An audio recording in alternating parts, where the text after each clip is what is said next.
I'm trendy now. Yeah. Circle. They had, I guess the older versions of this were loud, but it's just a water bottle and then the flavors appear, I guess.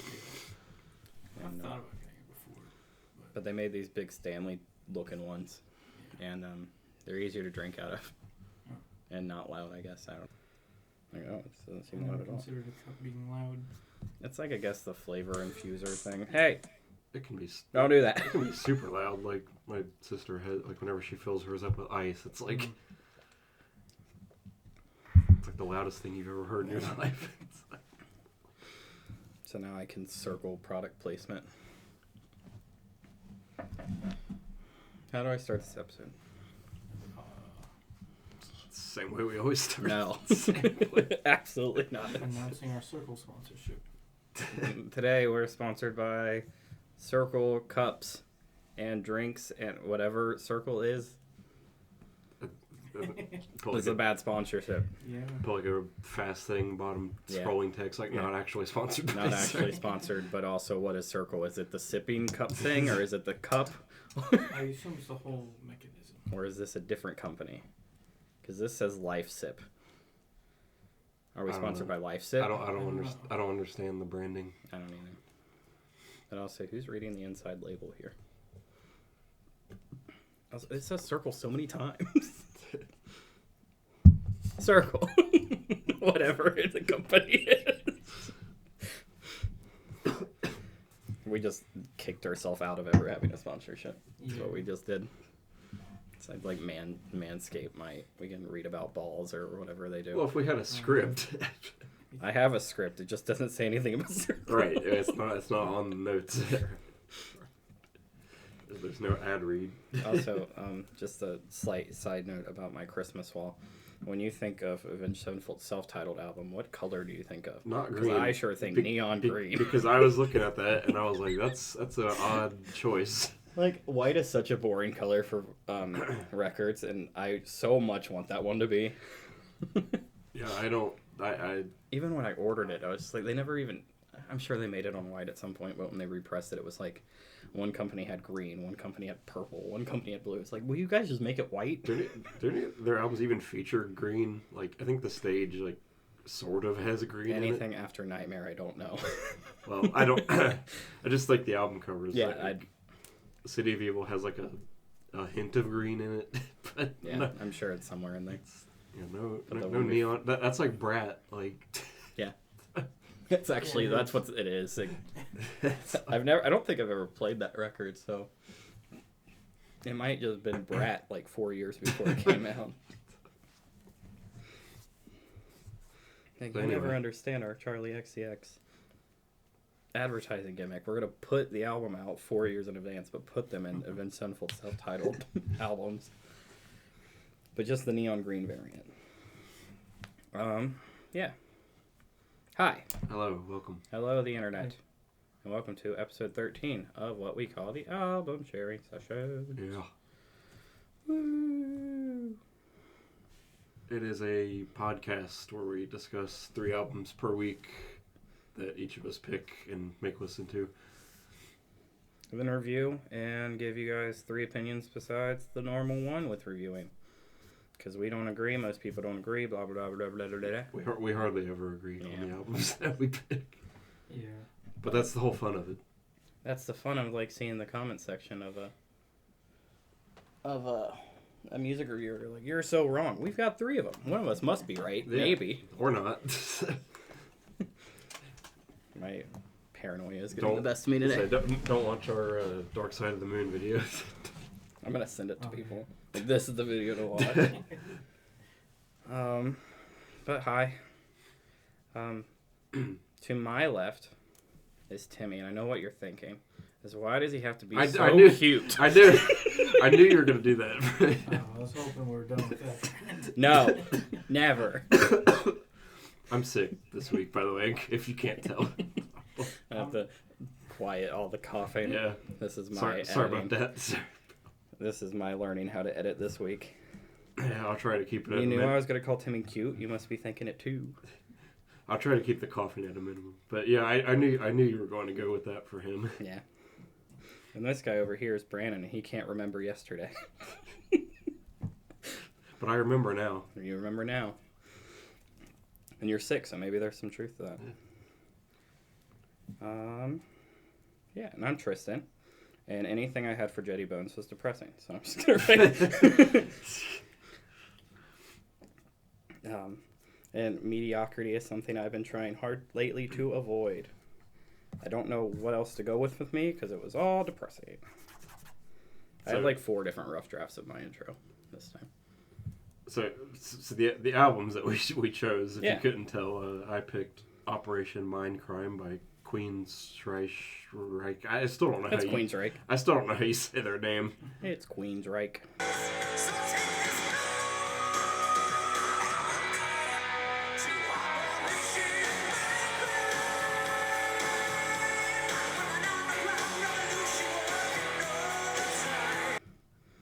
I had Speak for Yourself by Imogen Heap.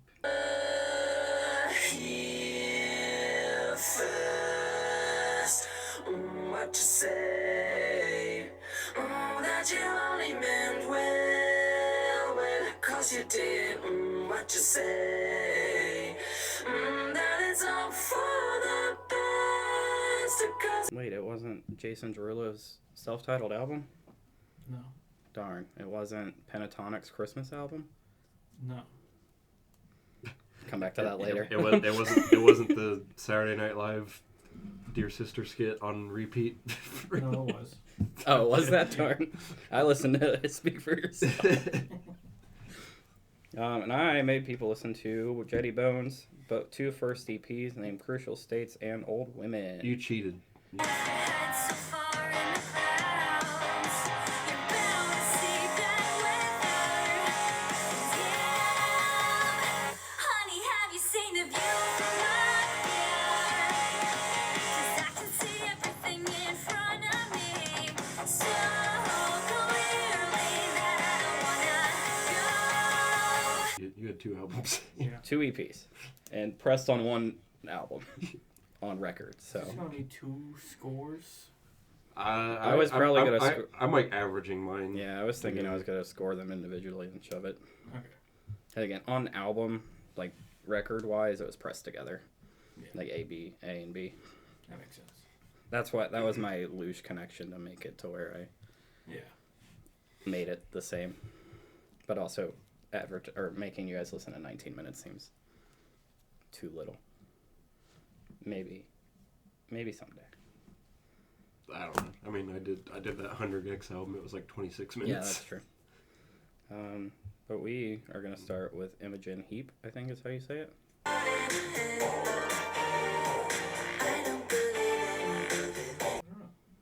don't know. I was reading it as Imogen. I was going Imogen. him again, but I don't know. Him Oh again? god, this is like GIF Heap. all over again. God. Do military name. Let's go by last. But Speak for Yourself by Imogen Heap. Is there any way you wanted to intro this in any way, shape, or form? I found this album through the song Headlock on TikTok. I just seen like one TikTok of saying that they like this song, so I checked it out, and I just picked the whole album. Okay, Nice. fair enough. You were worried that you were going to run out, so that's probably the way to go. Yeah. So they got or like this album or Imogen Heap has kind of been like on a comeback, I guess. It seems that way. Like I keep getting TikToks of Headlock now. Like it's blowing up in popularity for some reason. It's interesting that it's Headlock and not Hide and Seek. Yeah.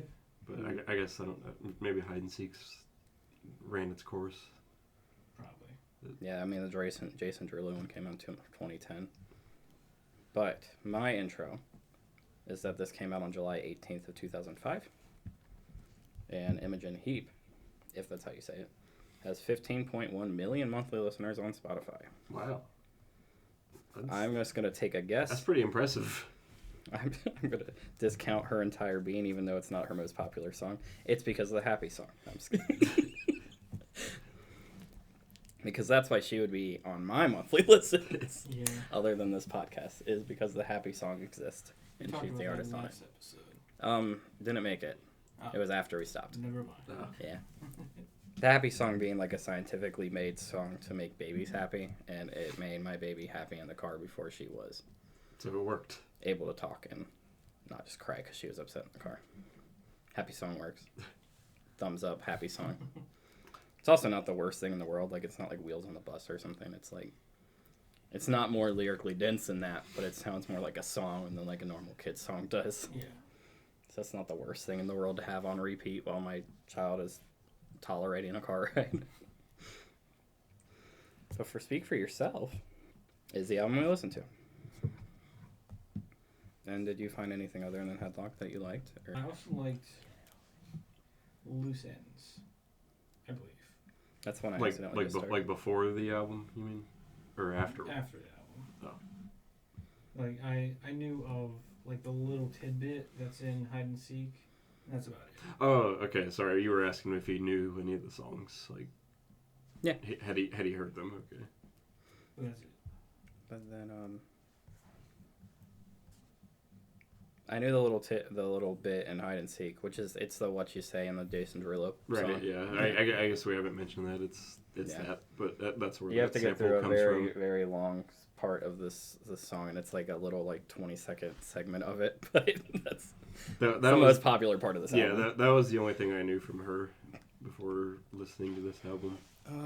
I also, and I don't know if you or I guess you probably didn't purposefully, but you snuck a Christmas song into this round, where Just For Now is a Christmas song. Is it really? Yeah, it's just talking about this time of year, blah blah, like family fighting kind of thing. It's not like a stereotypical one. Yeah. But it's in the Pentatonics Christmas album. Oh. And when we were listening to it, and Ty listens to the Pentatonic Christmas album at least once a year, and she thought, and I thought because of that, I thought it was an original Pentatonic song, and then this played it, and I was like, I know this, and it's You're like, not "Wait a minute." Pentatonics. Oh wow. Well, don't Pentatonics like they just cover a lot of people? They have some originals, I think. I don't know. But that being said, the whole time listening to this album, I thought that the music did lean itself well to a cappella. It just kind of has that vibe. Yeah. Where then when I got to Just For Now, it's like, oh, this was actually turned a cappella. it's Well, not yeah. bad. I mean, Hide and Seek is it's just her, like It is her in a vocoder. Like, there's no instruments Yeah. at all. It just, this whole album seems like experimental pop. Yeah. Which I it's pretty weird. really appreciated that about this album. Like Good Night and Go has like almost a Polyphia sounding guitar solo at the end. Yeah. And it's just like, where did this come from? There's a lot of like, this is 2005. You gotta Yeah. remember, like, this isn't like current day. Yeah. And she was doing a lot of experimentation back then. Like you know, you hear. Obviously, we just talked about Hide and Seek, and then you go to like Daylight Robbery, and it's like they sound nothing alike, but yet here they are on the same album, which I thought was neat. Yeah, there's a lot of this that doesn't sound like the last. Yeah. It helps keep the album fresh. Yeah. Getting into, I can't really pick apart like songs in particular, but like listening to it and the feeling of it, I felt like it might have overstayed its welcome a bit. There's Yeah. a couple too many slow songs for me. I feel like the end tends to drag on quite a bit. And that's really my only thing. I would kind of disagree because I thought the album flowed pretty nicely, even though it is like kind of a mix of genres and sounds here. I'd say the only song I would consider would be a skip would be I Am in Love with You. That might be where I think it's getting long because of that. That song. was the only one that I would say is like that. Like that's like the weak link on the album. I didn't like that one or Good Night and Go. Like I would. But that's prefer right. both of those. My God, be so cute. I hate that line. I just think that line is so cringy. Yeah, I mean, I like it, but it's all good. But yeah, no, I think that might be why I feel like it might drag on a little bit. I Am in Love don't with You. I Am in Love with You. Yeah, it's the low point of the album for sure. Because like the song after it, Closing In, is great. I have a problem where like if it's a 12-song album and like 9 and 10 are slower or not as interesting, it kind of just turns me off for the rest of it. Yeah. That's But probably the I only mean, the reason. thing with this album is like a lot of it is like slower paced. Yeah. I feel like Hide and Seek should have been like at the end. I thought that initially on my first listen. I'm like, this doesn't feel right, like here in the middle. But like the Yeah. more I listened to it, the more that it made sense to be like in the middle. I don't know. Like it I'll just say it is my favorite song on the album. It is weird. I think it's my second favorite. Like Headlock's my most favorite. I listened to that a few times aside from this album. Yeah, and like normally I would like my favorite songs tend to be either like towards the beginning or towards the end. Yeah. But having this like here in the middle was like a nice change of pace. It gave me something to look forward to, like as I was going through the first couple of tracks, which are all pretty good. Yeah. As it is. Yeah. It just feels like an end of album song. It does. But that being said, I wouldn't put it last because I do actually like the moment I said it being last. Yeah. The piano ballad closing the album seems. Yeah. No, some of it just sounds like movie soundtrack stuff. Like, have you gotten in you all like the Yeah. the singing and that like bridge? I guess I don't know what to call it. I but- could see that being in like an early 2000s Yeah. movie trailer. Which seems like she does music for movies a lot now. Or like in 2018, she did a Music of Harry Potter album. Really? Like contemporary versions of Harry Potter music, but she put them together and sung on them or something. I accidentally, I'll show the camera, but I accidentally clicked on this, and the lyrics are just But to go with the leaning itself towards acapella, those acapella sections, and I don't know if I have a ton to say. But I mean, definitely didn't. she has a great voice. Yeah. Like, Yeah, I think her voice is super unique. yeah. And especially, again, back in 2005, like, there wasn't a lot of this kind of stuff No. coming out. Yeah. Experimental stuff, yeah, no. I mean, I'm just trying to, like, think of, like, all the pop songs that Yeah. came out in 2005, and, like, you wouldn't hear anything close to this, Yeah. which is neat. She's, like, from the UK, right? That says Britain. Yeah. Yep. Thought so. Yeah, I mean, you like Headlock a lot, Timmy, right? Yeah. Like, that's your favorite. That's probably my. I don't know. I guess it'd be my second favorite, but I really like the harp that's in that Oh, song. yeah. That's like the best part of the Yeah, song. that's my favorite part. There's a lot of like neat instrumental stuff, like not just in Headlock, but in a lot of the songs. But yeah, Yeah. that harp. As soon as I heard it, I'm like, oh yeah, like this is like she's cooking up something here. That's what sold me on that song. This now says featured in the OC in the description. Yeah, that scene's like really infamous. Like It's funny that they would go back and update the description on Apple Music. featured it. Does it say anything about Saturday Night Live on it? No. 'Cause that's how I first heard Yeah, me too. hide and seek. Yeah. I had no idea what they were referencing in It that doesn't skit. say anything about Jason Derulo though. I guess he does it enough himself. Yeah. The Walk is also another really good song. I mean, honestly, like besides I Am in Love with You, there's not much I can really pick apart for this album. I thought it was a very enjoyable listen. Great vocals, cool experimentation. I don't know if you guys have much more to say, but I'm ready to give a Yeah, score. honestly, not Yeah. really. I just like that you snuck in a Christmas song and didn't even realize it. It's not It's intentional. a weird one where it doesn't specifically say like Christmas or lights or anything, but it's like somebody yelling at somebody else to stop kicking them under the table, and everybody needs to calm down, and Yeah. like a dysfunctional Christmas song. Yeah. I was like, hey, it's December, and Timmy's sneaking in Christmas songs.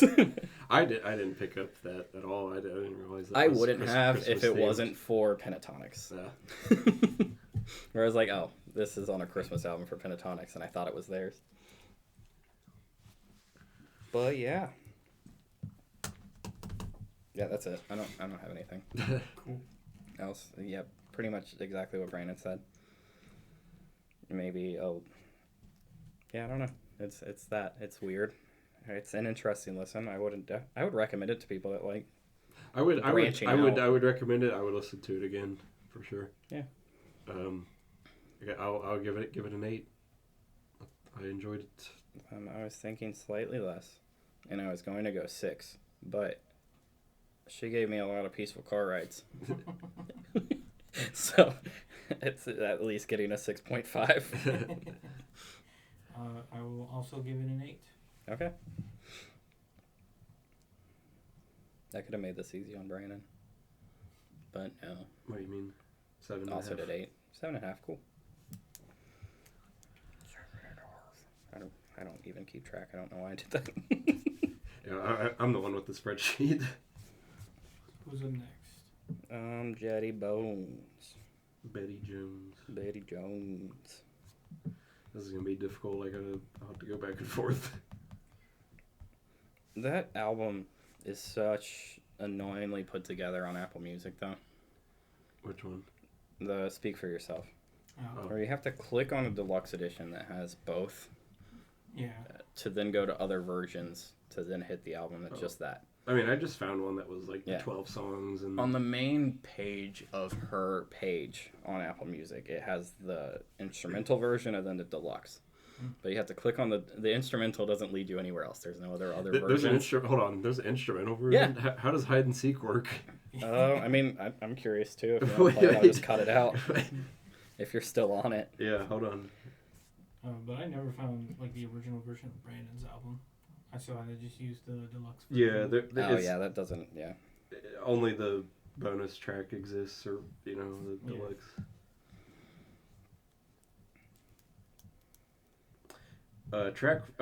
Track 5 is called Cumulus on this album. Just a lot of ambient. Yeah. Like I don't think it'll get flutes more and stuff. exciting than that. That's interesting. Well, So- I'm glad. So we- hide and seek just doesn't exist. No, it's just gone. Like headlock. Good What Night you and Day, say? Loose ends. Cumulus. Clear the area. That's weird. Nice to see. So the instrumental's probably not as good then. It does. I feel like it would just be weird, but yeah, the Apple Music main page of her stuff is just the instrumental, then the deluxe, which the deluxe is just the normal album, then the instrumental at the end. But you have to click on the deluxe and then go to other versions to find the normal album. I think I had to do something like that on YouTube It's just- Music or something. Maybe put all 3, maybe destroy deluxe and just let people pick. I don't know. I annoy myself with Apple Music layout. Yeah. Yeah.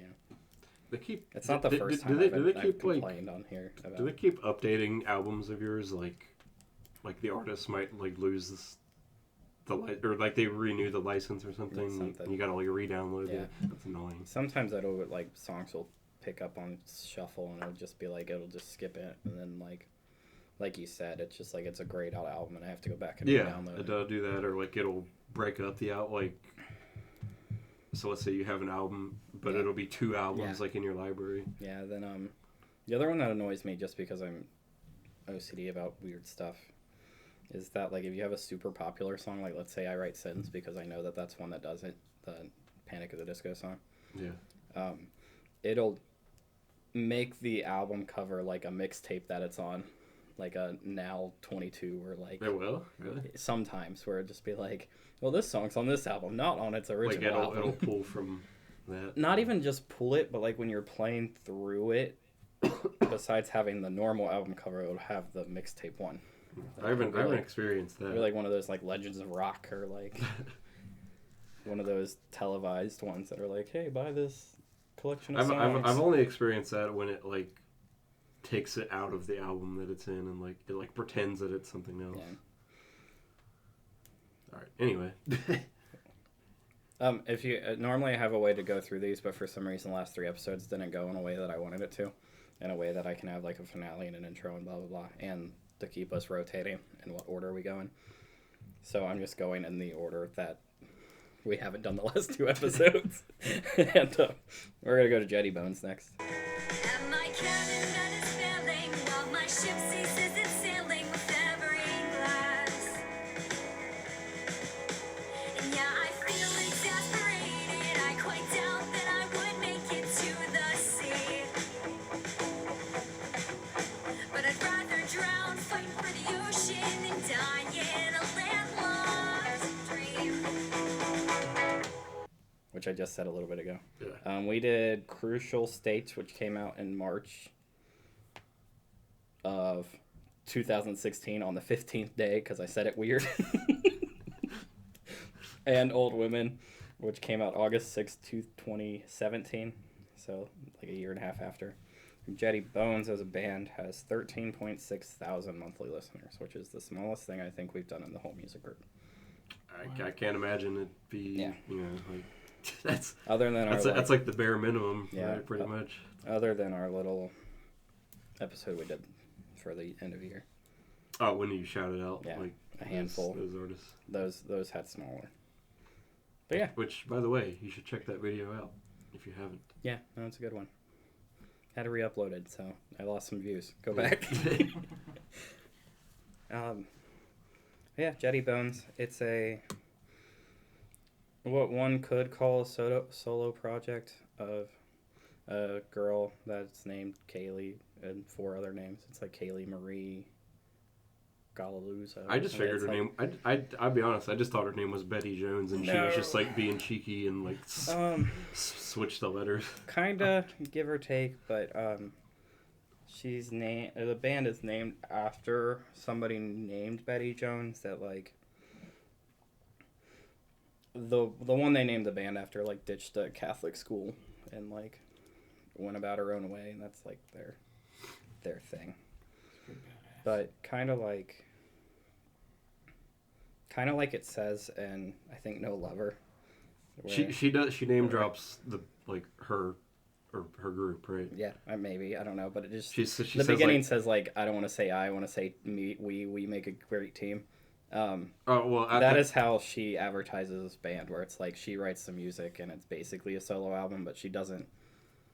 She writes the lyrics, but she doesn't do like the music, and she's not the whole band, so she doesn't want to say it's just her. I thought you were gonna say like when she goes like these Jetty Bones won't. Yeah. But yeah, I quite like Jetty Bones. I don't really understand why, because it's not really my type of music. I was introduced to them probably in 2019, if I had to think, or if I had to say so, because she was opening for an Acoustic Wonder Years tour. It's the same year I got introduced to them too, actually. I didn't go to that, but right after that, they did Sad Summer, and she was on the Columbus date because she's from Columbus. Right? And so I got to see them live after listening to like a handful of songs, because getting ready for Sad Summer was the first year of it. So I made like a little playlist. I got introduced to like a whole bunch of bands that year. It was great. But she was the first band on, or they were. And they went and met everybody, and it was cool. I guess cool I've also stage presence and stuff. I've seen her live briefly. Yeah, she came out for the Wonder Years. She came out unexpectedly. Greatest Generation tour to sing the last song. But yeah, that one really threw me off. But yeah, just a little small band from Columbus. Basically, I mean, how would you guys advertise this music if you were gonna like a one-word summary? A lot of the songs sound like something you would hear in like a Life is Strange kind of environment. Like, I don't know why, but I just kept getting that vibe of like. I do quite like the Life is Strange music. Of like so Life is Strange, like that the makes sense. Pacific Northwest kind of music. Like that. That's just the vibe I got from this. Anybody that's ever asked me, I've always kind of advertised it as like a Disney princess singing emo music. So that's kind of what I get from it. I didn't consider it emo in any way personally. It's like it's mostly depressing stuff. That's just the way it is. I kind of saw the album or the EPs as like one was kind of like her at like a low point, and then the other one was her kind of bouncing back. Yeah, makes sense. Not that like she is like totally recovered from like what she sings about on the first EP, but it's like the second one I guess is more like positive. Yeah, I mean it definitely is, saying that like she's where she wants to be and has to find a way to make the band last forever, or like where she's at lasts forever. That being said, I prefer the first EP. Really? Yeah, I did. Crucial States? Yeah, Crucial States. Yeah, I like that one better than the second. I like it a lot more. Okay, Old Women is the second one, because I kind of just listened to them as like a like a playlist, you know. So like I didn't really get the titles. Yeah. It's Crucial States, Old Women. I preferred Crucial States. Okay. But I That's fair. didn't dislike either of them. I thought they were both pretty good. I disliked the last song on Old Women. 'Cause I it had Dylan. It's the tiny moving parts guy. also did, I just kind of thought it was out of place. Yeah, Yeah, it is a little bit. It surprised me like quite a lot. Me too. I was quite startled by his sudden voice. I think the And I did not like his singing style. at when all. when you go through, like if you listen to the EPs back to back, like having that as the ending thing is just it's I don't know. yeah, it, no, I it, get it, that. it didn't work for me. The original idea was to do the first 3 EPs at once, but the other one I didn't really have a way to shove in to make it make sense. But there's 3 EPs and then an album for them. They also add, in the album itself, they add the Heart Attack Man guy for a song, and it kind of has the same kind of feel. Like, I don't mind that they're there, but it definitely does. When you go from her for 10 songs, It and was then randomly mostly a just all a acoustic guy too. with like a gravel, yeah. Yeah. But yeah, he's from a band that doesn't quite match the Jetty Bones vibe. Tiny Moving Parts is a math rock band. Yeah, I mean it was really out of nowhere. Yeah, Like, no, I get that. No, I thought that was gonna go the other way though. you thought I thought you guys were like Old Women more. I'm not a fan of Old Women. What? No, I just thought Crucial States was a more It's sadder. It's more somber. cohesive. Like I liked the vibe of that album more. Me too. I get that. Coasting Lines was my favorite of all of them. Yeah, I was gonna say I think Second Death and the Rabbit Hole is my favorite from the 2, like all together. That one was also pretty good. Looking at the track, I'm kind of having a hard time picking a favorite from Crucial States because I liked pretty much all of them. Lumos is Lumos, I wish was longer. yeah, it's good and it just abruptly ends and there's like 10 seconds of There's- yeah. silence and it doesn't really. It's weird. I was thrown off by that on the first listen. Yeah, no, and you should be. Yeah. I think I would say Lumos would be my favorite if it were longer. Yeah, But it's not. So I think I would say Coasting Lines that's fair. Recovery Friends is the is the song that I can never get out of my head. really. Well, that's. I mean, that's What part that's specifically? the chorus when she's like, "You live in my head." Oh, okay, Yeah. fair enough. It lives in your head. Yeah. It's, exactly. So, But no, but I like that song. So. yeah. I figured you guys were to come in here and be like, I don't like Crucial States because she says I smelled your skin or whatever. Which is just a weird line, but I like Weird Romance. So she's from Columbus then, right? Yep. She has like a weird accent on like some of these songs, like is it in it might be in Recovery Friends or maybe. Knox when she says like I slept on your couch or whatever. Like, I was like I'm cheering you on from the sidelines. Like, Yeah. I don't know where that comes Yeah, from. I don't know. It's definitely from Columbus though. When I first found Like, them, that's an interesting choice. when I first found them, she was working as a barista at a Starbucks. So like, if it tells you that this band isn't very big, I don't know what she's doing now. But it also seems like they have like a weird trend of jumping from record labels a lot. Where like Old Women has 3 different versions, and each one is a different record label's version. Jeez. Or like one is Take This to Heart, the other one is just Jetty Bones, and then alternate side, and then they're like, for their album they were signed to Fearless.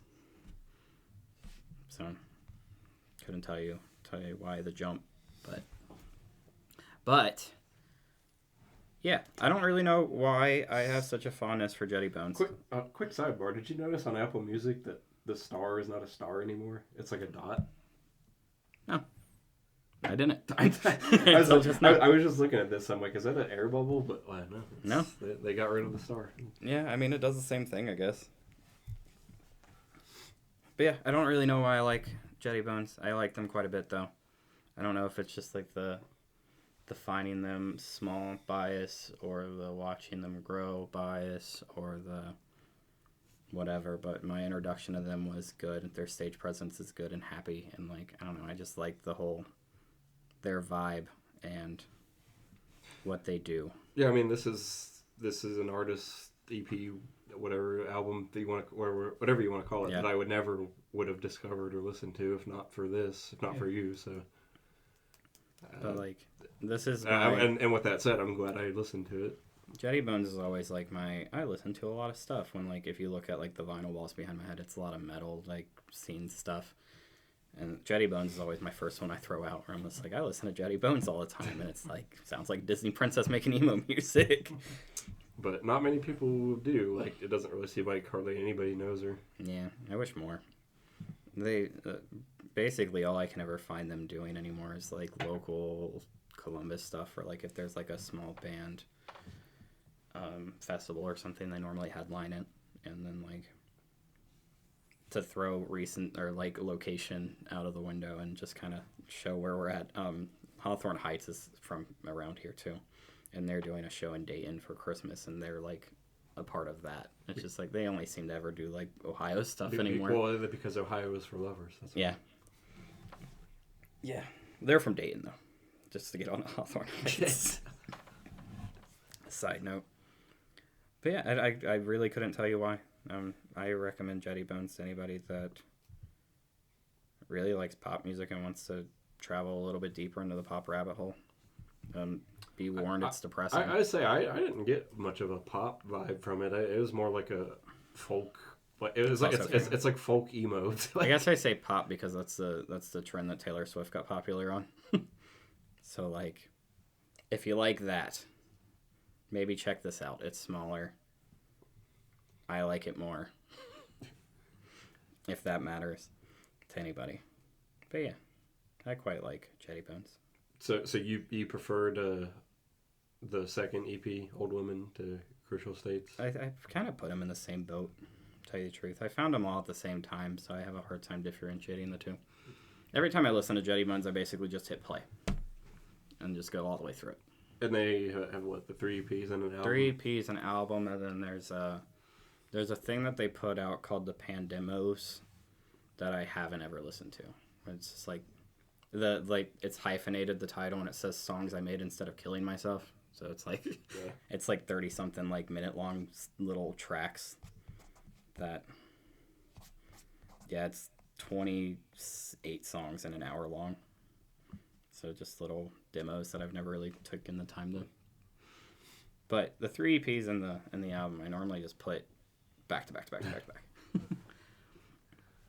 And then I busted out my hoodie. I don't wear very much because when I first got it, Ty said that it looked like I was wearing a Justin Bieber hoodie. That's what I was thinking JB. as well. But I quite like it. It's huge. It's not that The Biebs. thick. Yeah. I mean, I'll wear Justin Bieber stuff. I don't care. But Jetty Bones. Tell me, what do you think of Jetty Bones? It's alright. Okay. End of podcast.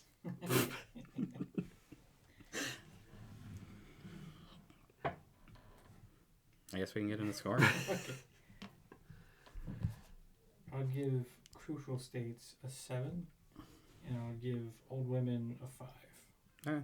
So I'll So roll a with 6. 6 overall. 6. That's exactly where I landed. Me and Timmy are on the same wavelength today.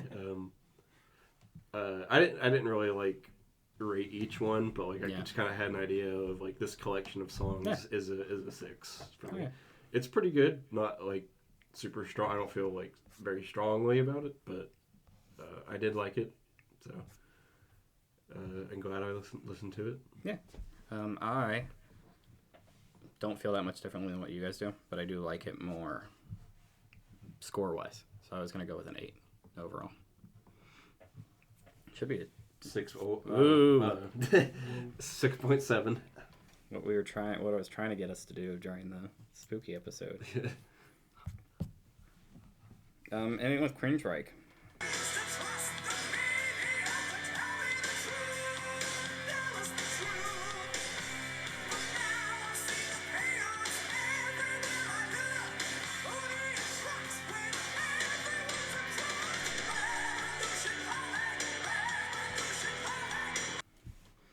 Brandon hasn't gone last in 2 episodes, and we tend to do concept albums last. That's really it. Also, make the guy that wanted us to listen to this wait, even though there's timestamps, and you can just go. He can go right to it. Essential albums. It's the only one. Jeez. Isn't the mission just like? Maybe I'm wrong. The mission's a song. It's like Okay. it's like a. The first song on the Boneless is the mission live, and for some reason, while listening to it, I thought the mission was just like the talking bit where he's like, "I need you to kill the priest."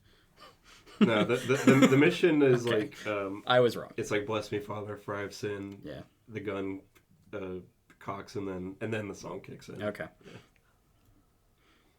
Anyway, so Operation Mindcrime. If you have a way to Mindcrime. open it other than me just saying when it come out, go ahead. oh no, you can go ahead. It came out May 2nd, which is my mom's birthday, of 1988. And Queensryche as a whole, has 875.7 thousand monthly listeners Really? on Spotify. Not even a million. Huh? Not even a million. I really hope that would be quite something if it was 875 million. That's more people. I guess they're like one of the more underrated.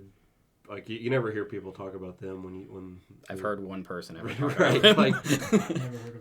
like when people talk about hair metal, prog metal, whatever from the 80s, they don't get brought up a whole lot.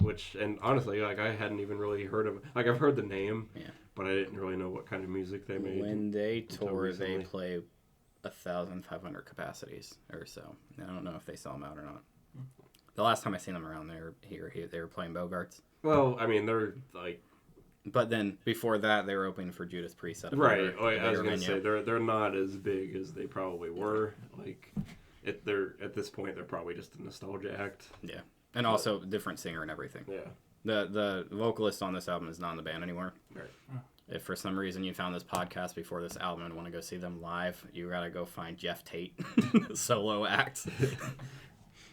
Because he still tours. So It's we not are not the Queensryche experts by No. any means. Like I just discovered this album a few weeks ago watching an episode of Game Grumps. So like I know. that was my like Dan from Game Grumps recommended it in an episode, and I listened to it, and I'm like, all right, Dan, like I get it. He said it was like one of his top 10 favorite albums of all time. It makes sense for the music that they make. Yeah.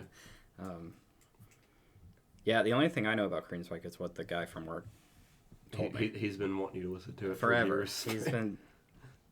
He's told me. That's why I know the guy's name too. He's just like, I'm gonna go see Jeff Tate, and then I would tell him that Queensryche was going to Bogarts. He's like, that's not what Jeff Tate. I don't want to see that. Which I get. Yeah. Like having listened to this album, because he is like he's the best part of this album. Like I think he it's has fair. he has an incredible singing voice. Oh, yeah. Not to say that like the rest of the album like doesn't have impressive parts too. It's Yeah. just like he's a head above the rest. No, it's definitely an '80s album, and normally I don't like older music, but I can't say I came out of this having a bad time. It's a lot of fun. If I'm gonna listen to older music, I like the not quite hair metal, but hard, like the Judas Priest or it's kind of like a mixture. Yeah. Like it finds a good balance. Like I also don't really like.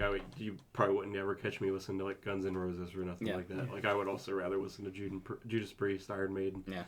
That I think Queensryche is more in that ballpark than the like Poison and Yeah. whatnot. without a doubt. It reminded me a little bit of Pink Floyd, mostly just little talking bits. Okay, because it's like hair metal / prog rock. Like, Yeah. It's it's Judas Priest meets Pink Floyd. I would Yeah. say is a good balance here.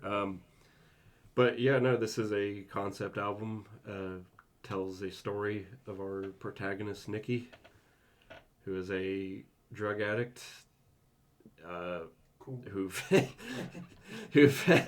I mean that's what he is, right? Yeah.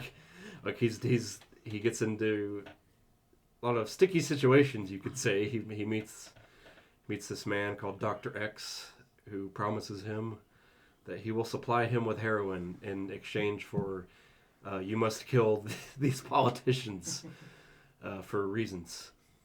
And then there's a twist in the story where he meets. Not just there's also the bit in the thing where if he says mind crime, he gets brainwashed. Yeah. So Not even knowing that he's killing. It's like a phone rings.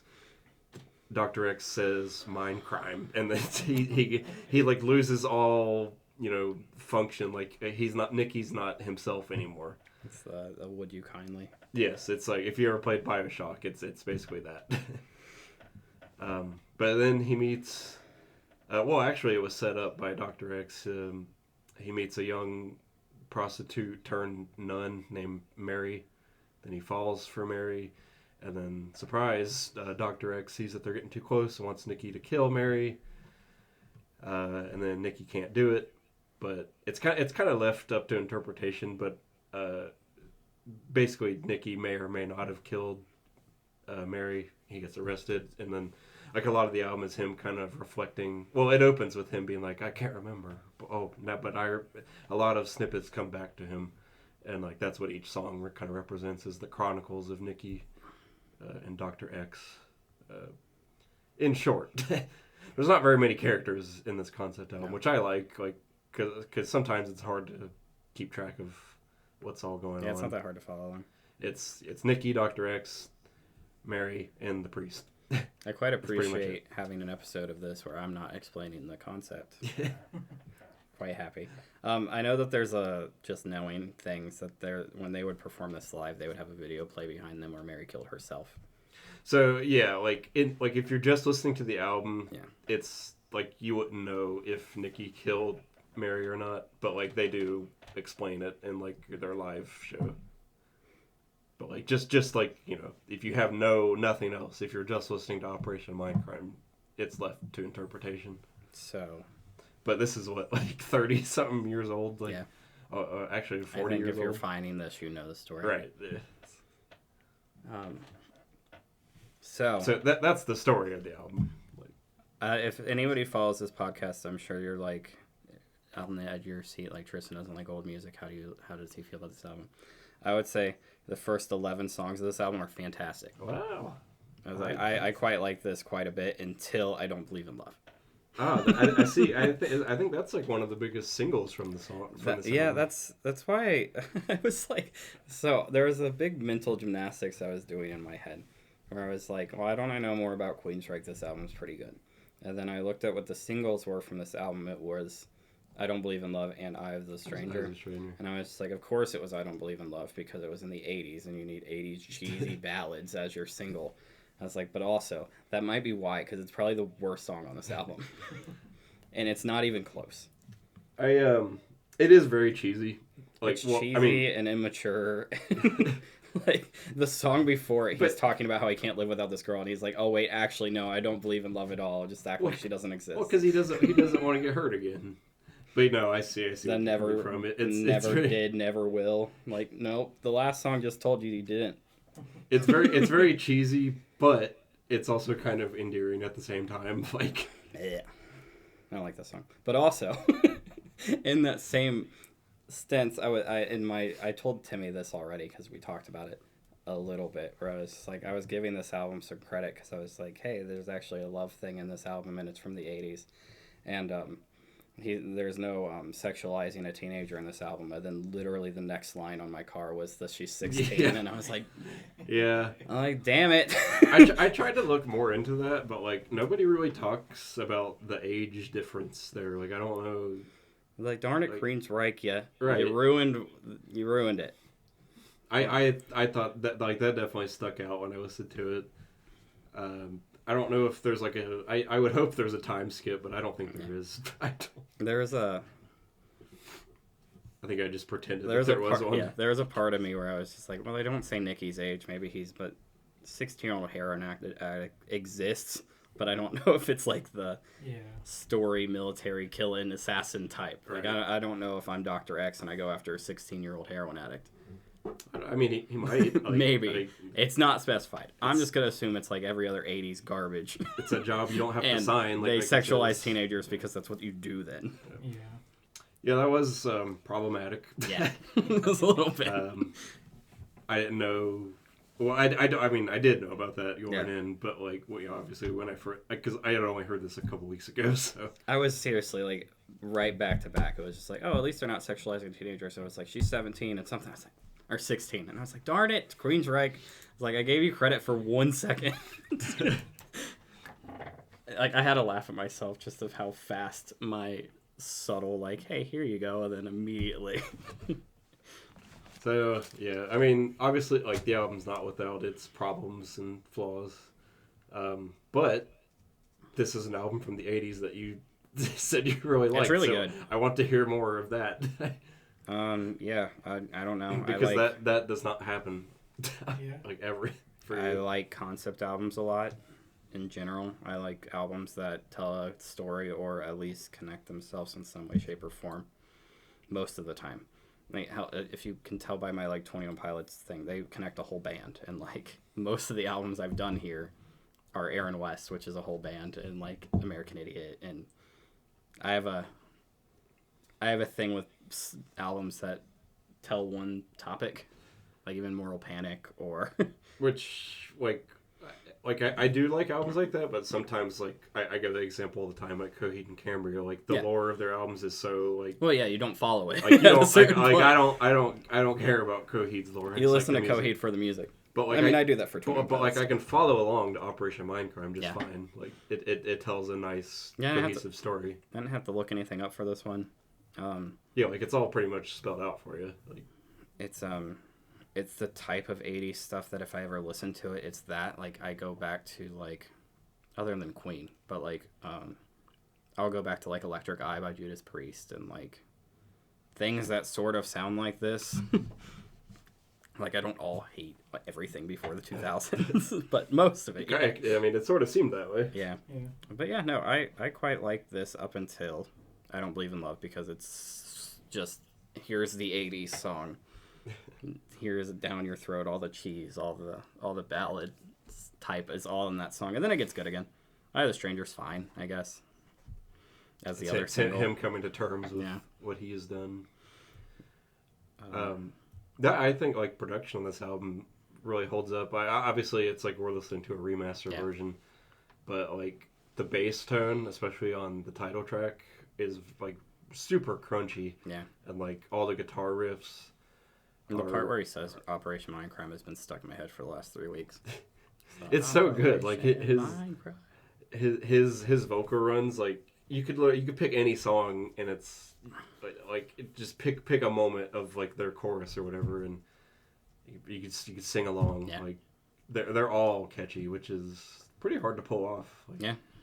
Like not every chorus like needs to be, or is not every chorus always is memorable, but like I think in this case they are on this album. Yeah. It also made me a little bit upset when during first listen, where the first like actual chorus after the first two like nothing songs,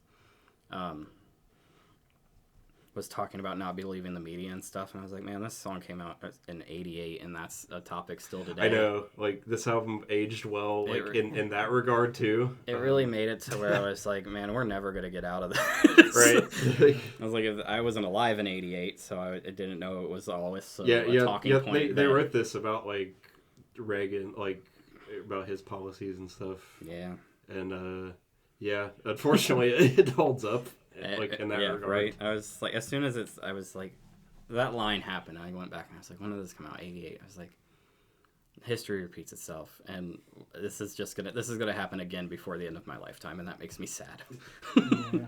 If it's every 30 years when I'm 50, I'm gonna be sitting here like, darn it again. And they make it like plainly obvious, like because in Speak, he's like, let's burn the White House down. Yeah. Like, There's also the talk between trying to figure out what what country has it right. I think we might have a guest. Fun. Yeah. Dad. That's Dad.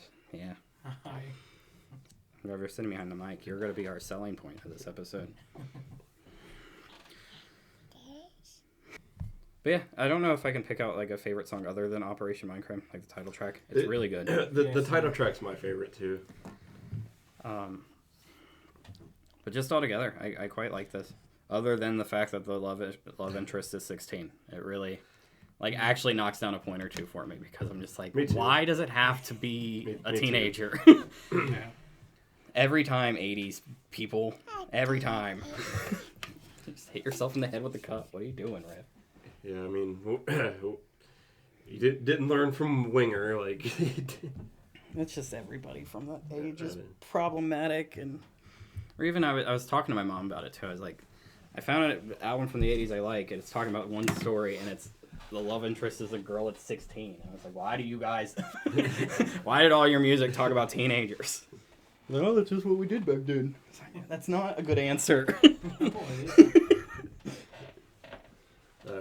Yeah, the title track's definitely my favorite, but there are a lot of good songs on this, like you alluded to. Like the song after Speaks, great. Spreading the Disease. Spreading the Disease is not great because it has one line that ruins this Well, album. it's great except for that one part. The Needle Lies is a really rocking track. Sweet Sister Mary is like the epic, it's like 6-minute long piece. What's up, bro? Ball. Where do you see a ball? Okay. Also, in the sense of like another episode in a row where I talk about a really niche band that nobody knows about, I quite like it when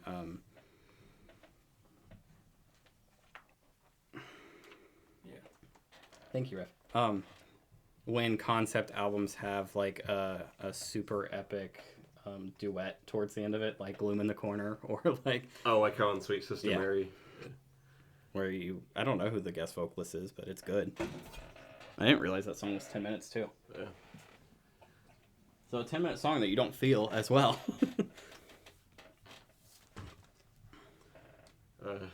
Got any thoughts to me? Speak to me. Speak to me. The pain you feel. I thought you were trying to make a pun where it sounded like you said "speak Timmy." Oh. No. I was like, That wasn't the intent. there's a ball. I don't know. It's What do you wanna do? alright.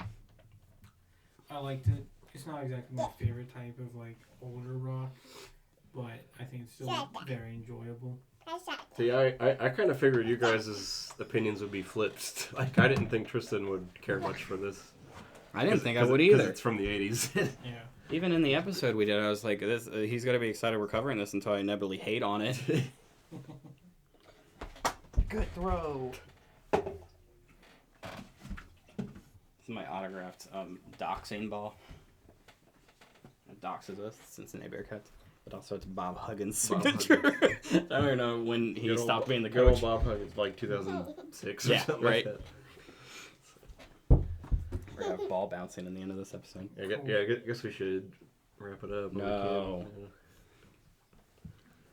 I don't have a whole lot more to say. Yeah. I mean, like, I think this is a pretty fantastic album that's unfortunately just, like... It just has one line. It's that been makes like, well... where you kind of have to second guess in the back of your mind. Because I agree with your take on the the love interest and the I don't believe in love is it is what it is. It's the cheesy 80s like ballad on the song, which I don't necessarily mind as much as it's not as you do. horrible. It's just But like it's also my least favorite song on this album. There was a part of me where I was thinking to myself, like, this might be why Queen Strike isn't as big, because this is what they chose for a single. If they led with the title track, I Yeah, mean, like, who knows? If bands like Judas Priest and Iron Maiden can be popular off like more metal sounding stuff, you might lean that route because you sound more like that. Let's go back in time and tell Queen Strike how to be popular. Yeah, when I watched that Game Grumps video, I went to YouTube and looked at the music video for the title track, and that's what sold me on the album. I was, as soon as the riff kicks in, it's like we're going. Yeah. We're going right now too. We're playing guitar, really out of tune guitar that's missing a G. I also really like the just random bits at the. It's getting real chaotic. No, it's not. It's best. This is life with a toddler. This is just Yeah. my life now.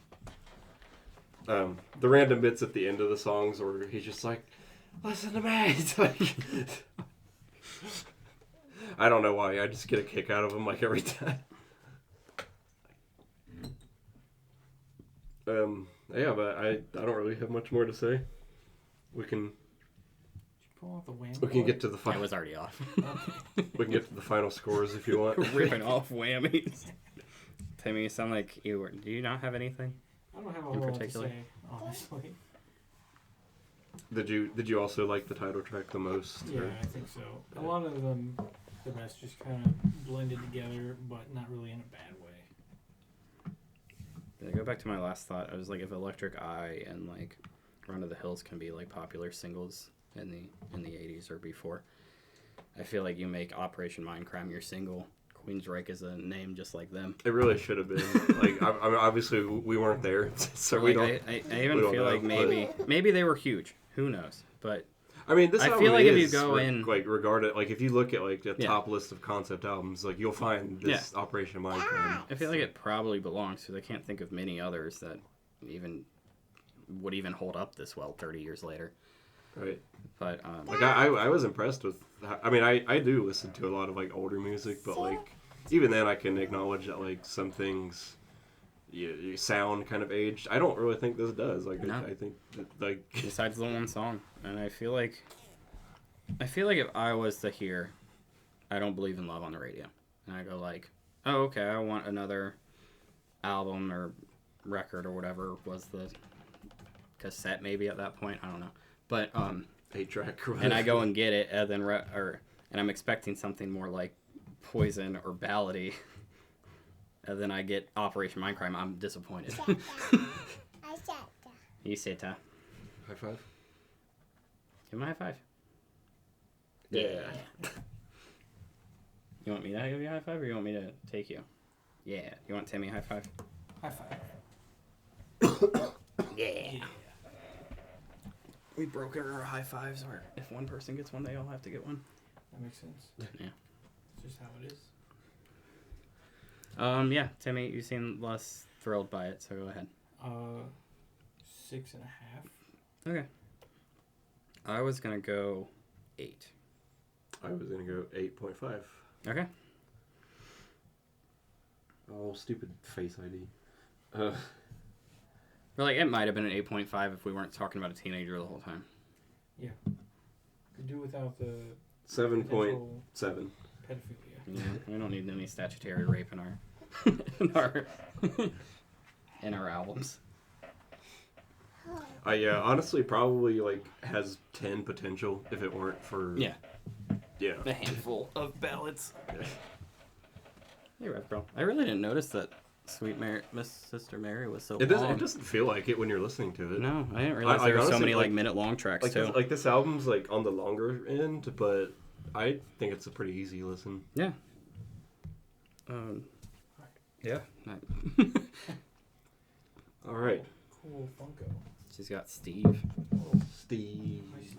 I don't know if this is gonna show. No, it just cut off the screen, which is kind of disappointing. Oh, it doesn't. It doesn't have. It doesn't Rev have down her. No. What's that? What is that, Rev? Okay. All right. I guess we're going into picks. Cool. Yeah, I guess so. That's 11. It doesn't look anything like Mom. Did she recently buzz her hair? There's Target sells this bumper car set that has 2 little dudes in it, Yeah. and you bump the side of it, they pop out, and it's just like a remote control little game. Yeah. The guys pop out. They just typical guys, short hair, like one's lighter skin, one's darker skin, and she was calling them mommies yesterday. She's like, it's the mommies. What? Where is this coming from?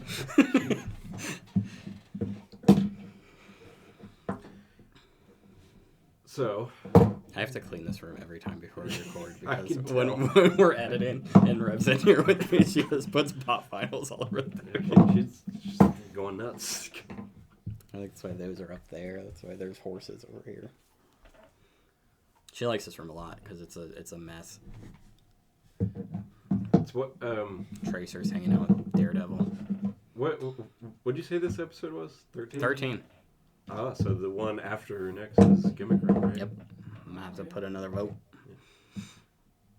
Well, next round, what are we listening to? I don't know who wants to Um, go first. I'm gonna say I'll go last just for make it a game, but I put mine on the wall. Mouse Rat. Yeah, it's Mouse Rat. Pass. All right. I guess I don't know. I would just go in reverse, or like since I went last. So we are going to listen to. The well zombie from Walking Dead. Yeah, we're going to listen to the album Jubilee by Japanese Breakfast. I've heard of that. My pick is Massive Luxury Overdose by Army of Lovers. All right. So what do we got? Okay. It's Punk Take Goes a Christmas, ain't it? No, it's not. It's Punk. There's a song on there I've made you guys listen to before. So with ever since I started this music group, I have made it to where the Christmas round, or closest to Christmas round, I have to shove in a Christmas song. I make my own gimmick round essentially, and so we are going to go with "Fully Ado" by Fall Out Boy. It's that top corner one. But also, there's not a Christmas song on that album. But we're also going to, as a bonus, listen to You'll Shoot Your Eye Out by them as their Christmas song. It's on their Believers Never Die Greatest Hits compilation thing. It is only on that.